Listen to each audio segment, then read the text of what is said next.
Assalamualaikum warahmatullahi wabarakatuh.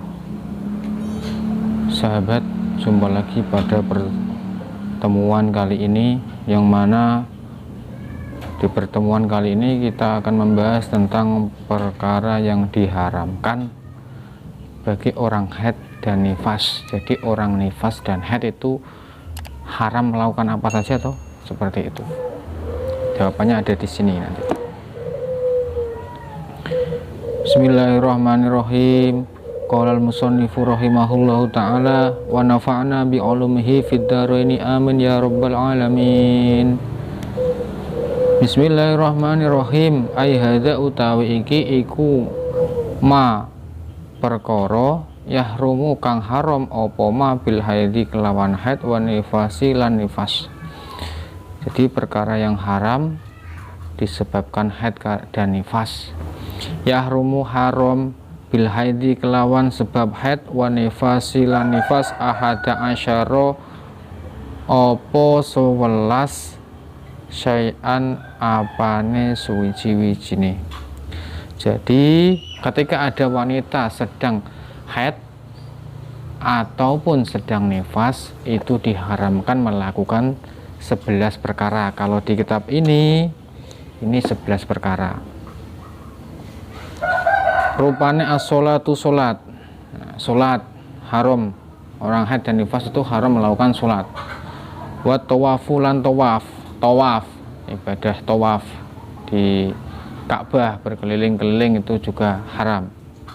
Wa masul mushafi lan demek mushaf, memegang mushaf Al-Quran, ini maksudnya memegang, menyentuh itu sama saja. Wa hamluhu lan gowo mushaf, membawa mushaf Al-Quran. Contoh, ketika ada wanita haid dan nifas itu tidak boleh membawa dan memegang Al-Quran. Walubsu lan fil masjidi ing dalam masjid. Yang diharamkan lagi yaitu menetap di dalam masjid. Jadi juga tidak boleh ya, ketika wanita sedang haid dan nifas itu tidak boleh menetap di masjid. Wa qiraatul Qur'ani lan maca Al-Qur'an bi qasdil qiraati kelawan nejo maca. Haram lagi apa? Membaca Al-Qur'an dengan tujuan qiraah. Wasaumu lan poso.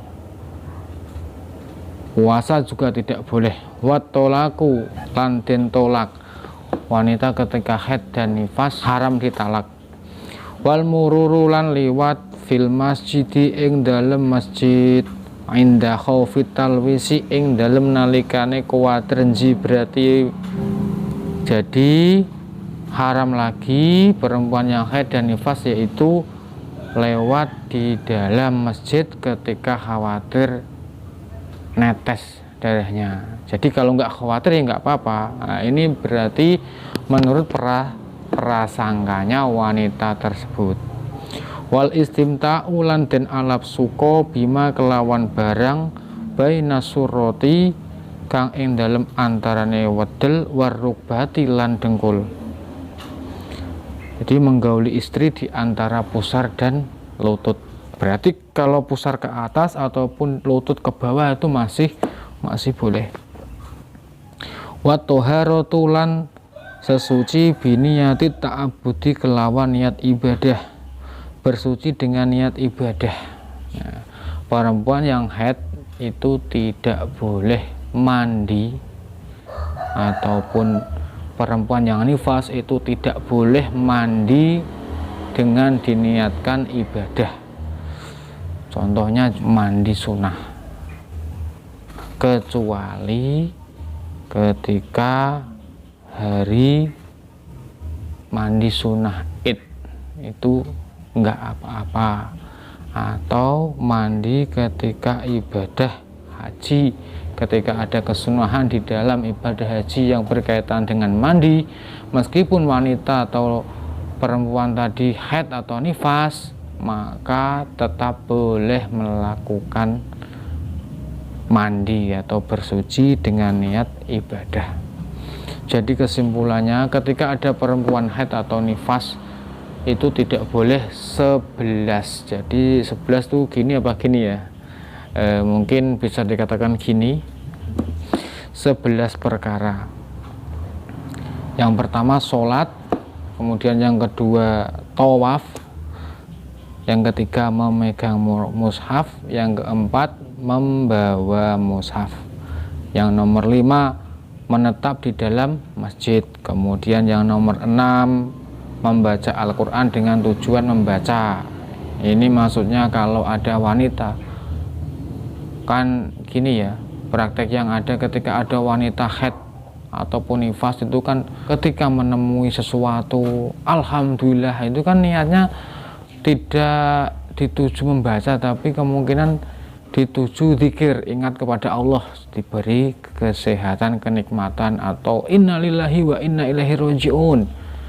Nah, diberi musibah, itu berarti tidak diniatkan untuk membaca seperti itu. Kemudian yang seterusnya puasa juga tidak boleh, ditalak juga tidak boleh. Kemudian lewat di dalam masjid ketika khawatir menetes, maksudnya darahnya yang menetes. Ketika ada kekhawatiran nanti kalau saya lewat masjid itu saya khawatir darah saya menetes di masjid, berarti haram, nggak boleh lewat.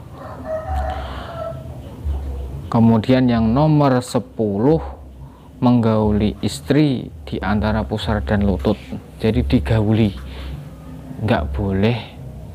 Ini ingat, bagi kaum laki-laki khususnya, ketika istri kalian sedang dalam keadaan haid ataupun nifas, itu tidak boleh digauli atau tidak boleh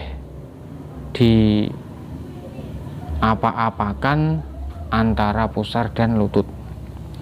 Kemudian yang nomor 11 atau yang terakhir, bersuci dengan niat ibadah, yang mana wanita ketika haid itu tidak boleh melakukan mandi sunnah. Nah, itu kan nanti kan pasti ada niat ibadah. Untuk melakukan ibadah itu tidak boleh kecuali apa tadi, kecuali mandinya hari Id ataupun ketika mandi yang ada kesunahan di dalam ibadah nusuk ataupun ibadah haji. Mungkin cukup itu yang bisa kita kaji pada kesempatan kali ini. Mudah-mudahan bermanfaat. Wallahu a'lam bishawab, wal afu minkum. Assalamualaikum warahmatullahi wabarakatuh.